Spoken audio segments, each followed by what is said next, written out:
In terms of metaphors in the Quran, how do metaphors play out in the Quran compared to in the Christian Bible? Well, he has various prophets use metaphors.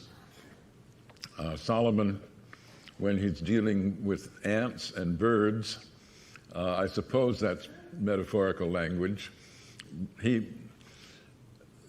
calls the birds together and says, well, where's the hoopoe? And he's not there. And he says, I wanted him to show up at this conference of the birds. And then the hoopoe comes in and says, I'm sorry, but I have a new message for you. I was flying over the Queen of Sheba's domain, and she doesn't worship you. She's an idolater. And so Solomon sends the hoopoe back to her and says, well, come and visit Solomon, and he'll straighten you out.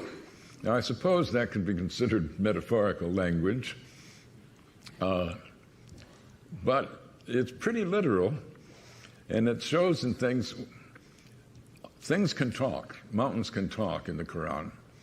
And when there's a sinner who's being consigned to hell, he says, I didn't do that.